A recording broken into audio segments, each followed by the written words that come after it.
आणि यानंतर एक ब्रेकिंग न्यूज आपल्यापर्यंत येते ती बघूया। मराठा सर्वेक्षणामध्ये टाळाटाळ केल्यास निलंबन केलं जाणार असल्याचा इशारा छत्रपती संभाजीनगर पालिकेने आता दिलेला आहे। कामामध्ये हलगर्जीपणा केल्यास नोटीस बजावली देखील जाणार असल्याचं समजतंय।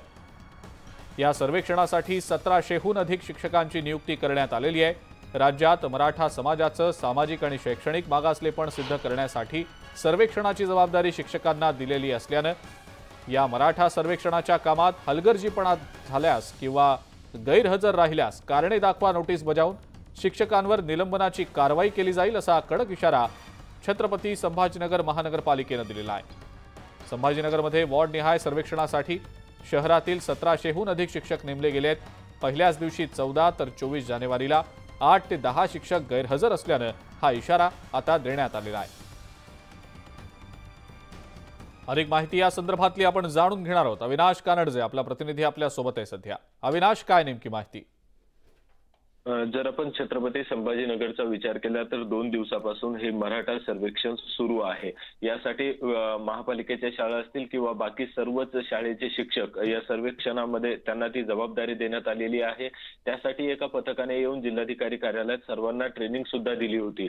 मात्र एक सुट्टी म्हणून त्यांनी जी ट्रेनिंग होती किंवा ते सर्व शिकून घ्यायचं होतं तोपर्यंत मात्र हजेरी लावली। पण प्रत्यक्षात जेव्हा काम करायचं तेव्हा पहिल्याच दिवशी 14 तर दुसऱ्या दिवशी म्हणजेच 24 जानेवारीला अजून जास्त शिक्षक 8 ते 10 शिक्षक गैरहजर होते। त्यामुळे एकूणच प्रशासन आता अलर्ट झाला आहे की शिक्षकांना या ज्या सुट्ट्या आहेत, सुट्ट्या म्हटल्यापेक्षा जर शाळेतील एक्झाम असेल, सराव परीक्षा असतील किंवा अजून काही एक्स्ट्रा पिरियड्स असतील तर हे रद्द करून महापालिकेने त्या शिक्षकांनी सर्वेक्षणासाठी हजर राहावं आणि ते सर्वेक्षण करून घ्यावं असे आदेश होते।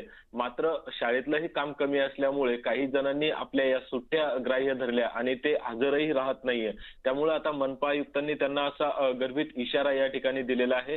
कारणे दाखवा नोटीस दिल्या जाणार आहे आणि त्यानंतर अजूनही टाळाटाळ केल्यास किंवा कारण जर योग्य नसल्यास निलंबनाचा देखील इशारा या ठिकाणी आता मनपा आयुक्तांनी दिलेला आहे।